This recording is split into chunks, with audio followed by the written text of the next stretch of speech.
Hello everyone, welcome to my update US gossip channel. It felt like the final curtain call for the Brown family, the kind of emotional reckoning years in the making, simmering since the very first time viewers saw Kody Brown pull into that cul-de-sac in Las Vegas with his 4 wives and big dreams of unity. No one could have predicted that it would all end here, in a courtroom, with lawyers speaking instead of family members, and tears falling for more than one reason.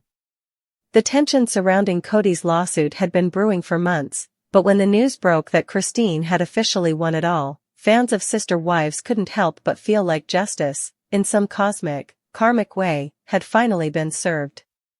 Watching the saga unfold was like witnessing years of bottled-up emotions exploding all at once, and every fan who'd followed the Browns since their early TLC days knew that nothing would ever be the same again. Kody's face said it all as he sat in the courtroom, surrounded by documents, murmuring attorneys, and the silent echo of choices he'd made long ago. His once proud posture, that self-assured confidence he carried through every argument about plural marriage and family unity, now looked like a mask that had cracked under pressure. The lawsuit itself stemmed from years of financial entanglements, a web spun out of Coyote past investments, business ventures gone wrong, and decisions Kody made that others never fully agreed with. When Christine decided to fight back, it wasn't just about money, it was about reclaiming her dignity after decades of being dismissed, silenced, and emotionally sidelined. "I'm not doing this for revenge," Christine said during a confessional moment that instantly went viral. "I'm doing this because I deserve fairness. We all do." And for the first time in a long while, fans saw a woman who had been underestimated rise above the noise and chaos that had surrounded her since her early days as the third wife. Robyn, meanwhile, was unraveling. Viewers always knew she was the emotional one, the wife who cried easily, who claimed she wanted peace while somehow always being at the center of the storm. But this time, even Robyn's tears couldn't deflect the tidal wave of blame and backlash. Reports claimed she flipped out when she heard about the lawsuit's outcome. "I don't understand how this is happening," she allegedly shouted, her voice breaking as she left the courthouse. It was like the moment she'd feared most had finally come true, her dream of one united family was gone, shattered beyond repair. And yet, deep down, many fans believed Robyn had played her part in the downfall. For years, viewers watched as she and Kody became a fortress, emotionally, financially, and spiritually, isolating themselves while the other wives felt increasingly left behind. "We thought he'd love us all," Janelle once said quietly in a confessional, tears glistening in her eyes. But it turned out, there was only one favorite. That favoritism, fans now believe, led directly to this courtroom chaos. As Christine stood outside the courthouse, her attorney by her side, the Arizona sun cast a warm light on her face, symbolic, almost poetic, of the peace she'd fought to reclaim. There was something serene about her posture, something unshakable. She had walked away from Kody once before, but this time, it wasn't just emotional freedom, it was legal victory.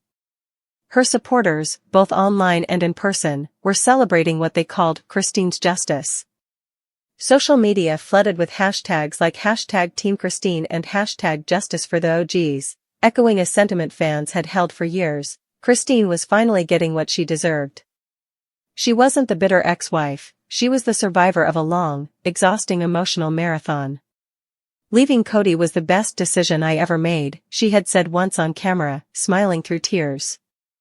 "And now, I know it was also the right one."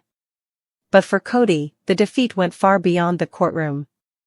Behind the bravado, behind the lectures about patriarchal order and family obedience, there was now a man broken by his own doing. He had not spoken to Janelle since the tragic passing of their son, Garrison, a wound that fans could still feel through the screen. The silence between them had become a canyon, deep and painful, filled with regret and resentment. When Janelle appeared on the show months later, her voice cracked as she described how distant Kody had become. "He didn't call," she admitted softly. "He didn't check in. Not once." That confession pierced the hearts of fans everywhere. It wasn't just about the lawsuit anymore, it was about the emotional wreckage that had been building for years, finally collapsing under its own weight. Watching Janelle's pain, many realized that the family's spiritual and emotional bankruptcy had been far worse than their financial struggles. Robyn, torn between loyalty and fear, tried desperately to defend Kody in her own way, but her efforts only made things worse. "He's hurting," she sobbed during one episode, sitting in her familiar Flagstaff living room surrounded by tissue boxes and untouched mugs of tea. "People don't see how much this has destroyed him." But by that point, sympathy for Kody had all but evaporated.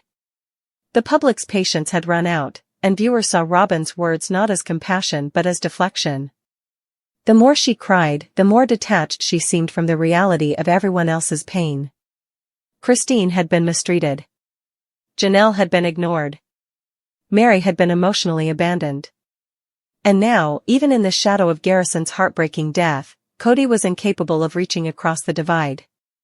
"He doesn't know how to love without control," one fan commented online. "And that's why he's losing everyone who ever cared about him." Christine's win wasn't just financial, it was symbolic. The court's decision effectively acknowledged her years of emotional labor and contributions to the family assets, including her role in maintaining the Brown household through their tumultuous move from Las Vegas to Flagstaff. For years, Kody had framed Christine's complaints as emotional outbursts or jealousy. But now, in black and white legal terms, her worth was finally recognized. The verdict was clear: she was entitled to a significant portion of the family's remaining joint assets. When Christine smiled and walked out of that courthouse, she wasn't just smiling for herself. She was smiling for every woman who had ever been told she was too emotional, too dramatic, or too difficult. She was smiling for the version of herself who once sat in Coyote Pass meetings, unheard and unseen. Meanwhile, Kody's frustration boiled over. Sources close to him described outbursts at home, slammed doors, and restless nights pacing the living room. "He feels betrayed," one insider claimed. "He thinks Christine manipulated the system." But to fans who had watched Kody manipulate emotions for over a decade, this seemed like poetic justice. In confessionals, he'd often talked about leadership and obedience, about being the head of the family, but in the end, that leadership crumbled. Without his wife's respect and unity, Kody's power meant nothing. He had built his family like an empire, but empires fall when they're built on control instead of compassion. Watching Kody's downfall was painful, yes, but it was also inevitable. For Janelle, grief became her defining emotion. Losing Garrison shattered her heart, and the absence of Kody's support made the pain almost unbearable. She focused on healing, leaning on her children and Christine, the one person who truly understood her emotional exhaustion. The two women, once quiet allies in the background, now stood as sisters bound by shared experience and mutual respect. "He hasn't spoken to me," Janelle confessed in a somber moment filmed months after the tragedy. "And at this point, I don't think he knows how to." Her voice trembled, but there was strength in her honesty. Fans rallied around her, flooding her social media with messages of love and encouragement. Many said she was the heart of the Brown family, the steady, calm presence that had held everything together for years. And now that heart was healing, even if the man she once loved wasn't part of that journey. Robyn's guilt deepened as she watched Kody spiral. For the first time, the woman who once spoke so confidently about her sacred marriage began to question everything. She had always wanted to believe that love could survive the chaos, that her connection with Kody was somehow different, special, protected. But now, as lawsuits, grief, and silence tore through their world, Robyn was forced to confront the possibility that she had been wrong. "Maybe I didn't understand what plural marriage really meant," she whispered in one of the show's most haunting confessionals. "Maybe I thought love could fix everything." The camera lingered on her tear-streaked face, and for once, viewers didn't see manipulation, they saw heartbreak. But even then, sympathy was limited. For many fans, Robyn's tears came too late. In the months following Christine's court victory, everything about the Browns changed. The once shared dream of Coyote Pass had disintegrated into separate realities. Christine had moved on, literally and emotionally, building a new life with David Woolley, full of joy, laughter, and stability. Janelle had thrown herself into her wellness journey, reconnecting with her children and focusing on personal growth. Mary, ever resilient, was rebuilding quietly, channeling her energy into her bed and breakfast and finding peace in solitude. Only Kody and Robyn remained in the emotional ruins of what used to be a plural family. "It's just us now," Robyn said in a shaky voice during one episode. "And I don't know if that's enough." When I watched that moment, I felt something shift. The story that began with unity and faith had turned into a cautionary tale about pride, favoritism, and neglect.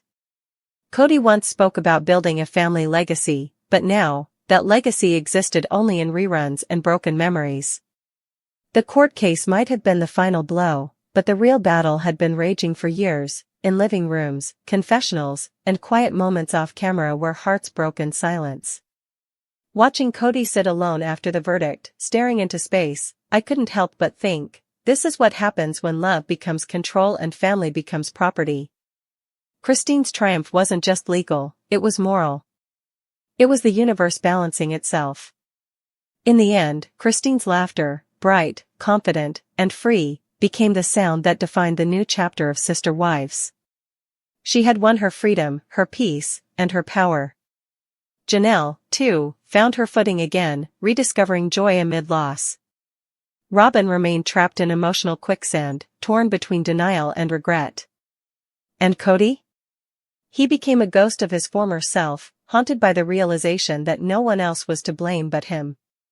His silence toward Janelle after Garrison's death symbolized everything wrong with his version of fatherhood and leadership: distant, cold, conditional. Fans once tuned in to see how Kody balanced love between 4 women, now they watched to see if he could rediscover his humanity. As the credits rolled on that metaphorical final episode, Christine stood tall as the ultimate winner, not because she beat Kody in court, but because she had reclaimed her story.